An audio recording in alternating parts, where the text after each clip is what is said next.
Hello বন্ধুরা, তো চলে এসেছে একটা নতুন ব্লগ নিয়ে অনেক দিন পর। তো দেখতে থাকো আমরা কোথায় যাচ্ছি। হ্যালো গাইস, এখন ভিডিও অন করা হয়েছে। আমরা কোথায় যাচ্ছি? খেতে খেতে গাইস, খেতে যাচ্ছি। ফ্রি খাওয়া, ফ্রি খাওয়া নয়, একটু ফ্রি খাওয়া নয়। এই যে আমার গোলু রেডি। ওর বাবার দিকে লক্ষ্য, ওইটা ওইটা। তো এদিকে আমি আমার মা একদম রেডি। আর আমি বলছিলাম ওকে চিনি না, তো আমার ভাইও রেডি। ফার্স্টে আমার বাবা মা আমার গোলুকে নিয়ে চলে যাচ্ছে, আর আমার ভাই দিয়ে আসতে গেছে ওদেরকে, যেহেতু কাছাকাছি ওই জন্য ওদেরকে নামিয়ে দিয়ে আবার আমাকে নিয়ে যাবে। তো ওদেরকে নামিয়ে দিয়ে ও চলেও এসছে, আর আমি আমার গিফটটা নিয়ে, মানে আমার আর আমার বড়মশাইয়ের তরফ থেকে যে গিফটটা, তো সেটা নিয়ে গুটি গুটি পায়ে এগোতে লাগলাম। তো পৌঁছে গিয়ে দেখি যে রেজিস্ট্রি কিছুই হয়নি, তখনও ফটোশ্যুট চলছিল। আর এদিকে পকোড়া দেওয়া হচ্ছিল, আমি চলে গেলাম পকোড়া খেতে, আর ওখানে ফুচকাও ছিল। তারপর কিছুক্ষণের মধ্যে ম্যারেজ রেজিস্টার চলে এসছে, আর ওদের সব কিছু শুরুও হয়ে গেছে। তো জাস্ট হাসিটা দেখো ওদের, তো খুশি তো অবশ্যই খুশি হওয়ারই কথা। এত দিনের ভালোবাসা, এত দিনের সম্পর্ক, এর মধ্যে ওঠানামা অনেক কিছুই হয়। তো সেই সম্পর্ক পরিণতি পাচ্ছে অফিসিয়ালি। তো খাবো না করে একটা ফুচকা নিয়েই নিলাম মায়ের থেকে। তো অনুষ্ঠান বাড়ি গেলে সাধারণত আমি ফুচকা খাই না, আমার ভালো লাগে না, কিন্তু আজকে একটু মনে হলো মায়ের থেকে একটা টেস্ট করেই নিই, তো এক টেস্ট করে নিলাম। তো এর মধ্যেই চলে এসছে মেয়ের বাড়ি থেকে সবাই। নিমন্ত্রণ বাড়ি যাওয়া মানেই তো খাওয়া দাওয়া। তো তোমরা ভালো বলো আর খারাপই বলো, খেতে তো হবেই। তো আমার মা আমার জন্য নিয়ে এসছে এক গ্লাস ফুটি। তারপর শুরু হলো একে একে সাক্ষী দেওয়ার পালা। মেয়ের বাবা, ছেলের বাবা, সবাই একে একে সাক্ষী দিয়ে নিল। তো এটাও কমপ্লিট হয়ে গেল। তো চলো এরপরে কি হয় তোমরা দেখতে থাকো। এরপর ছিল ফিঙ্গারপ্রিন্টের পালা। ফার্স্টে হলো অভিজিতের ফিঙ্গারপ্রিন্ট নেওয়া, তারপর হলো সুস্মিতার ফিঙ্গারপ্রিন্ট নেওয়া, তারপর যারা যারা সাক্ষীতে সিগনেচার করেছিল তাদের নেওয়া হলো। আর এই সব কিছু কমপ্লিট হয়ে যাওয়ার পর হলো ওদের মালা বদল। দুটো ছেলে মেয়ে যখন একে অপরকে ভালোবাসে না, আর সব শেষে যদি এরকম পরিণতিটা হয়, তো সত্যি খুবই ভালো লাগে। তো প্রেম করলে, ভালোবাসলে সবার বাড়ি থেকে একটু প্রবলেম করে, তো সেরকম এদের বাড়িতেও একটু সমস্যা হয়েছিল, কিন্তু তারপরে সব কিছু ঠিক হয়ে গেছে। আর সব থেকে বড় কথা, ওরা দুজন দুজনের হাত ছাড়েনি। তো দুজন দুজনের পাশে থেকে পরিবারের সবাইকে মানিয়ে নিয়ে আর পারিবারিক অনুষ্ঠান করে এই যে দুজনের এক হওয়াটা না, সম্পূর্ণ আলাদা একটা অনুভূতি।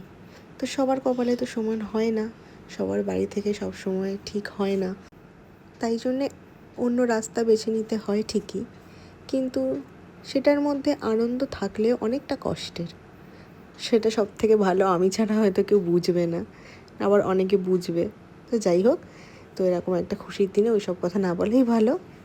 এরপর ওরা দুজন দুজনের হাতে হাত রেখে ওরা আজ থেকে স্বামী স্ত্রী হলো, সেটা দুজন দুজনকে বলবে।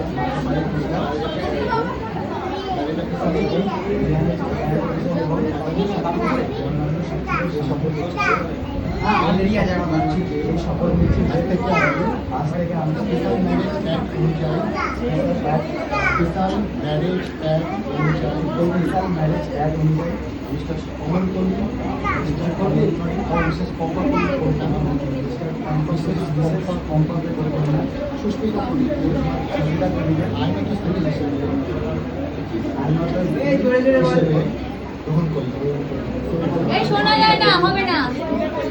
তুই জোরে জোরে বলবি।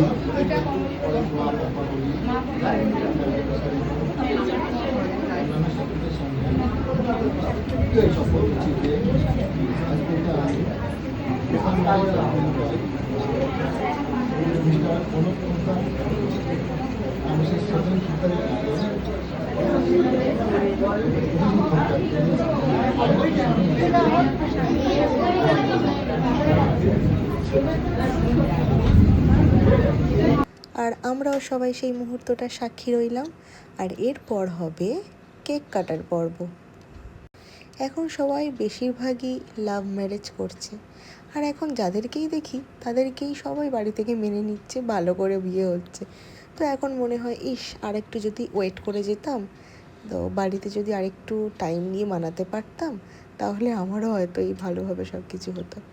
যাই হোক, আবারও সেই আমি আমারটাই টেনে আনছি বারবার। তো এইসব দেখলে না একটু মনে হয় আর কি। তো সব কিছু কমপ্লিট হয়ে যাওয়ার পর তো চলে গেছিলাম রাতে ডিনার করতে। আর এদিকে যেই না খেতে বসেছে, আর প্রচণ্ড জোরে ঝড় বৃষ্টি আরম্ভ হয়েছে। এদিকে আবার আমার তাড়াতাড়ি বাড়িও ফিরতে হবে, কারণ আমার রিবু সোনাকে খাওয়াতে হবে। আর এই যে আমার বড়মশাই বসে আছে। তো তারপরে একটু ওয়েট করে গেলাম, তারপরেই আমাদের ডিনার চলে আসলো। ছিল নান, চানা মশলা, ফ্রাইড রাইস, পনির আর চিকেন কষা, চাটনি, পাঁপড়, মিষ্টি। তো আমরা ডিনার সেরে আমরা 3 জনে বাড়ি চলে এসেছিলাম। মানে আমি, আমার ছেলে, আমার বড়মশাই 3 জন বাড়ি চলে এসেছিলাম। আমার বাবা মা ভাই সবাই ছিল ওখানে, ওরা একটু লেট করেই এসছে। আমরা প্রথম ব্যাচে খেয়েই চলে এসেছি, যেহেতু আমার কচিটা ছিল সাথে। আর আমার ভিডিওটা কেমন লাগলো অবশ্যই জানাতে ভুলো না। আর আমার চ্যানেলটাকে অবশ্যই সাবস্ক্রাইব করে নিও। আর যারা প্রেম করছো, চুটিয়ে প্রেম করে যাও। তো চলো, টাটা।